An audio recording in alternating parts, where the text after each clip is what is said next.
Hello, I'm Murray. I look after marketing to some extent, Eternal Wall. And the rules are that I dip into this goldfish bowl and answer questions. Is that correct? Right. Sorry, out of camera people are nodding at me. Right. Oh, this wasn't the question I was expecting. This question is, tell us some behind the scenes info on what it's like working with Richard Gamble. It's very hard what it's like working with Richard Gamble. You have to run very, very fast working for Richard Gamble, and you have to continually change what you're thinking. The man has more ideas in the average 20 minutes than most people I've worked with in my last 40 years. The one thing that I think that makes the Eternal Wall project manageable is the clarity of his vision and where we're going. And I think even though individual conversations sometimes makes you feel like you're running around the block, there's a central bit of what's in Richard's head about where this is going. And that's what holds this together and keeps you online. So I think the biggest thing about working with Rich is the clarity of his vision. And when you got that, everything else is easy. We're making this film just after a meeting we had on a big marketing task we got later in the summer. The individual details of that meeting were really hard work, so much detail, so much work required to be done, until you stand back and look at the size of the vision, which is what he can articulate, and then everything kind of falls into place. So what it's like working with Rich is, on the one hand, unbelievably confusing, and on the other hand, fantastically simple and clear, which may not make much sense to you, but it makes sense to me. Is that all right as an answer to question number one? Question, any old order? Just question number two. Oh, why do you think it's important to make hope visible? I'm sure at any point in history it has been necessary for hope to be visible, but I cannot believe there's ever been a time when it's as important as it is now. The last year, the last 2 years, the last 3 years have been just quite extraordinary.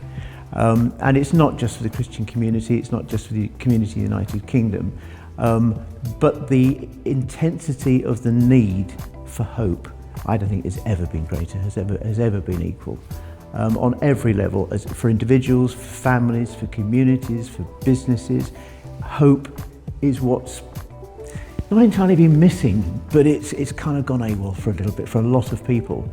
And we need that clarity, and it is needed more than ever before, I think.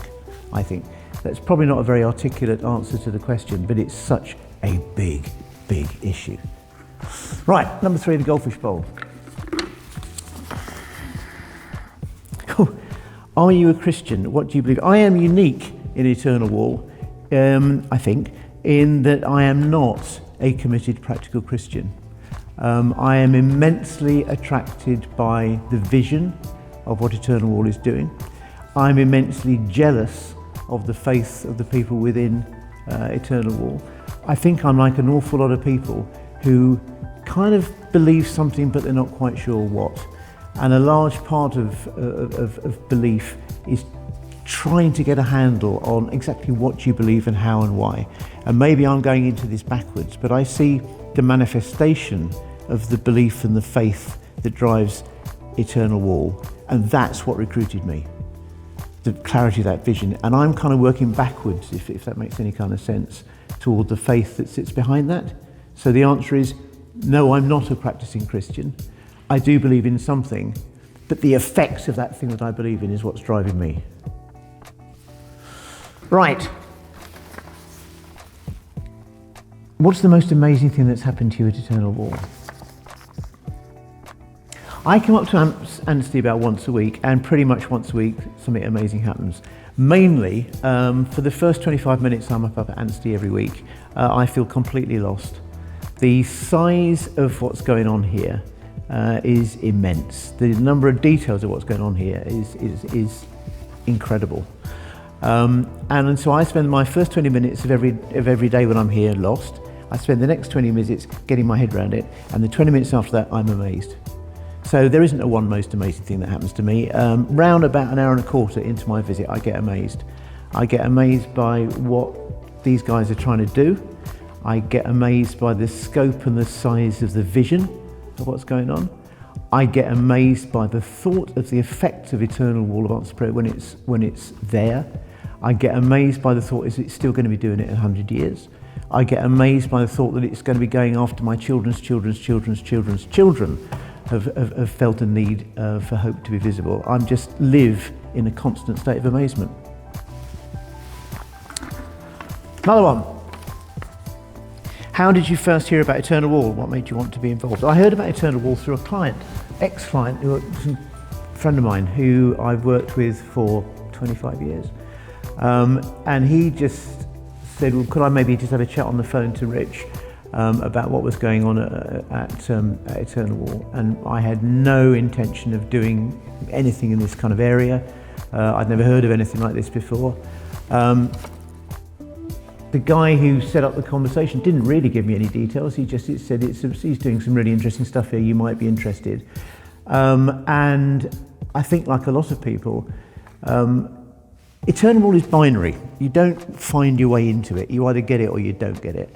And that first phone call, I got it. I was blown away by the size and the ambition of what was being done. And I had absolutely no idea whether I could contribute anything to that, but I knew that I wanted to try, because it was just so big and so important. Another one. Do you think only Christians will benefit from this? No, of course not. Absolutely not. It's very difficult to think of an audience that isn't potentially going to benefit from this. So put Christians to one side just for 1 second. Other faiths, of course, must benefit from this. This is about hope, which is universal, and the provision of hope, which is universal, and it's about the dialogue between people and a higher being, a higher authority, or whatever it is. So I think that transcends barriers within faith. But I think bigger than that, there are audiences who have no faith, there are audiences that have iffy faith, there are audiences that aren't quite sure whether they've got a faith or not. They have a faith when things are going wrong, and then they somehow forget it when it's nice and nothing's going wrong and the sun's shining. But one thing that is universal is the need for hope and the recognition for hope. So I find it really difficult to think of anyone who isn't going to benefit from this. Rattling through the cards. What does the project mean to you? I'm going to be repetitive. The project means doing something positive. The project means building something that's everlasting. Something that's lasting, not everlasting, but something that's lasting. The project means doing something good for a lot of people. Sorry, being part of something good that has meaning for a lot of people and will have meaning for a lot of people for a very long time. So the project means big things, a lot of things. Ooh. And at the end.